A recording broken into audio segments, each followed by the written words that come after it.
नमस्कार दोस्तों। हिंदी के इस वीडियो लेक्चर में आप सभी का स्वागत है। पिछले वीडियो में मैंने आपको इस फूल और कांटे इस कविता का सुर और लय बताया था और मुझे आशा है कि आप सभी ने यह कविता याद की होगी। तो आज इस वीडियो में हम लोग फूल और कांटे इस कविता का अर्थ जानेंगे।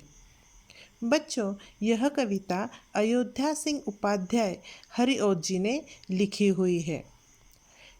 हरिओत जी जो है यह हिंदी साहित्य के बहुत पुराने और बड़े ही जाने माने कवि रह चुके हैं।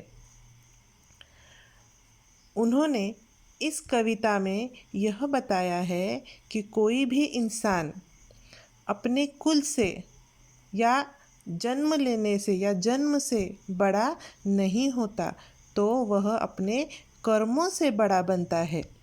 और यही बात उन्होंने इस कविता के माध्यम से हमें बताई है। वह कैसे, आइए हम एक एक अंतरे से जान लेते हैं। पहला अंतरा देखिए, है जन्म लेते एक जगह में एक ही पौधा उन्हें है पालता। रात में उन पर चमकता चांद भी एक ही सी चांदनी है डालता। मतलब क्या है कि यह जो कविता है फूल और कांटे, यह एक ऐसा पेड़ है मानो गुलाब का पेड़ है जिस पर फूल भी होते हैं और कांटे भी होते हैं।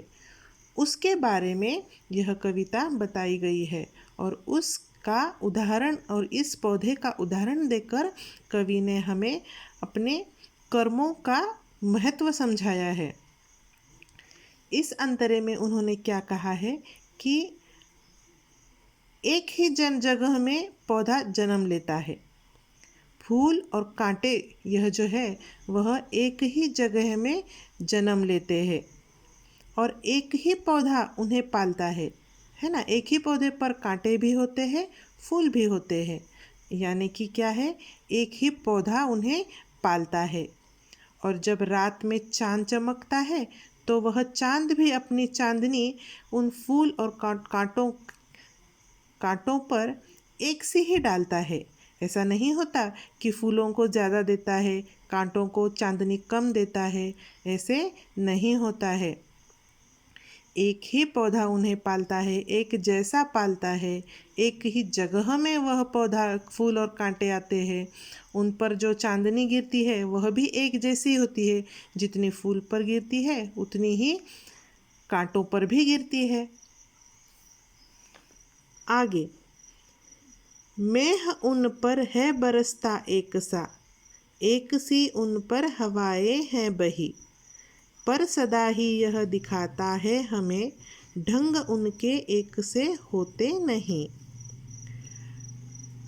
देखो कितनी समान परिस्थितियों में यह फूल और कांटे पलते हैं। हमने पहले अंतरा में देखा कि कैसे एक पौधे पर, एक पेड़ पर, एक जगह पर यह फूल और कांटे पलते हैं। उसके बाद जो मेह है, मेह मतलब क्या है, मेघ, बादल, वह भी उन पर एक सा बरसता है। फूल और कांटों पे बादल, बारिश जो है एक सी बरसती है। हवाएं जो बहती है वो भी दोनों पर एक सी बहती है। जितनी फूलों पर बहती है उतनी ही कांटों पर भी बहती है। पर क्या होता है, इतना सब कुछ होने के बाद भी, इतनी सब समानता होने के बाद भी हमेशा ही हमें यह दिखता है कि उन दोनों के जो ढंग होते हैं वह एक से नहीं होते। फूल अलग होता है, कांटे अलग होते हैं। मतलब क्या है, उनके कर्म जो है वह अलग अलग होते हैं। अभी कैसे कर्म है यह हमें अगले अंतरे में बताया गया है। छेद कर कांटा किसी की उंगलियां, फाड़ देता है किसी का वरवसन।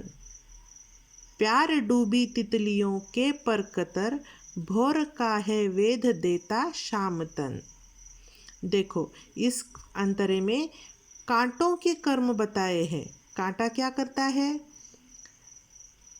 किसी की उंगली काट देता है। अगर किसी का हाथ कांटे से लग गया तो उंगली में वह चुभ जाता है, उंगली घायल घायल कर देता है। और किसी का सुंदर वस्त्र जो है, वसन, वर मतलब सुंदर और वसन मतलब वस्त्र, और किसी के सुंदर वस्त्र अगर कांटों में अटक जाए तो वह उसे फाड़ देता है। और जो तितलियां होती है, कितनी प्यारी प्यारी तितलियां होती है, और वह तितलियां फूलों पर आकर्षित होकर उनकी तरफ आने आने लगती है, तो यह कांटे उसके पर मतलब क्या है? उसके पंख जो है वह उसको कतर देता है, मतलब काट देता है ना, उसको छेद देता है। भोर काहे वेद देता शाम तन। और भोरा जो रहता है उसका, वो भी फूलों की ओर आकर्षित होता है, और जब वह फूलों की ओर जाता है तो उसका भी शाम तन, शाम मतलब क्या है? काला, सांवला, तन मतलब शरीर।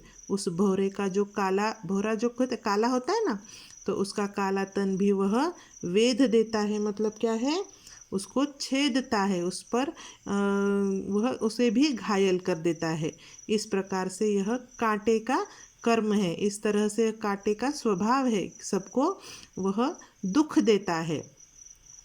उसके बाद के अंतरे में फूल क्या करते हैं इसके बारे में बताया है। देखो, फूल लेकर तितलियों को गोद में, भोर को अपना अनूठा रस पिला, निज सुगंध और निराले रंग से है सदा देता कली जी की खिला। देखो, फूल क्या करता है? फूल, तितलियां जब उसके पास आती है तो उसे अपने गोद में लेकर बैठता है, उसे प्यार करता है।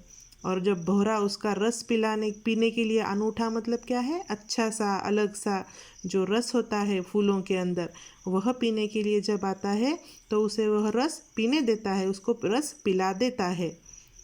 निज सुगंध और निराले रंग से, निज मतलब खुद के, फूलों की खुद की सुगंध होती है, और निराले रंग भी होते हैं।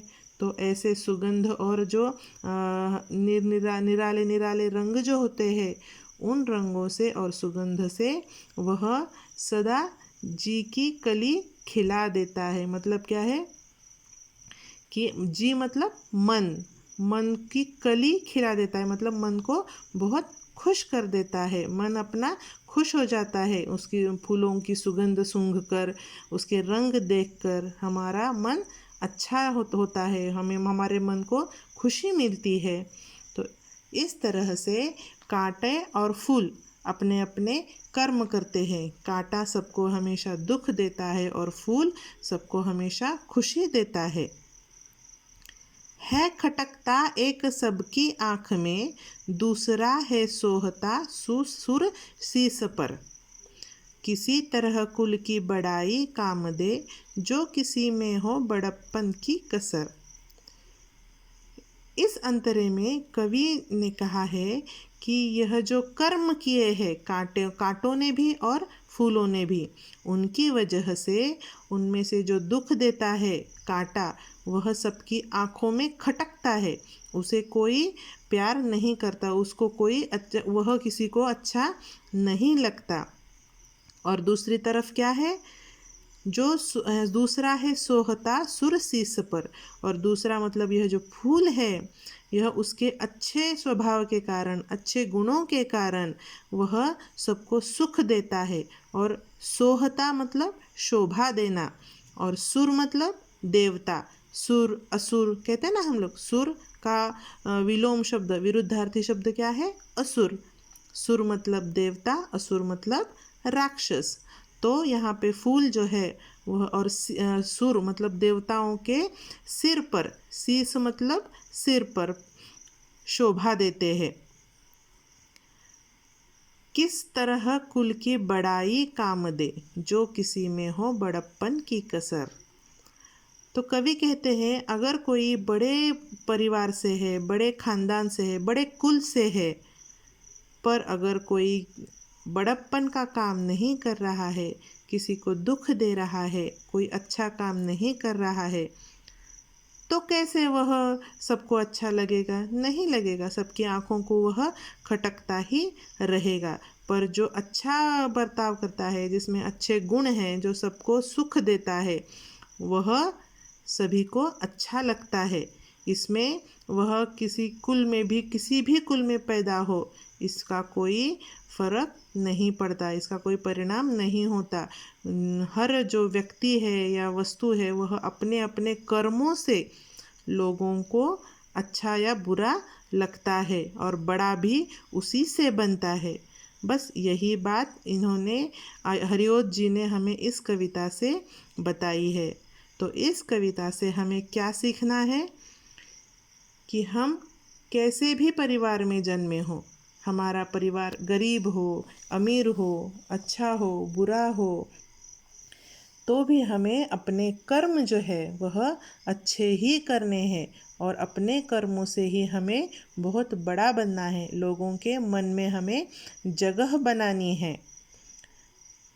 यह हमें हमेशा याद रखना है। तो यह कविता हमें समझ में आई। आशा है आप सबको यह कविता समझ में आई होगी। तो यह कविता अगर किसी ने याद नहीं की है, याद कीजिए, लिख लीजिए, और अगली वीडियो का इंतज़ार कीजिए। तब तक गुड बाय।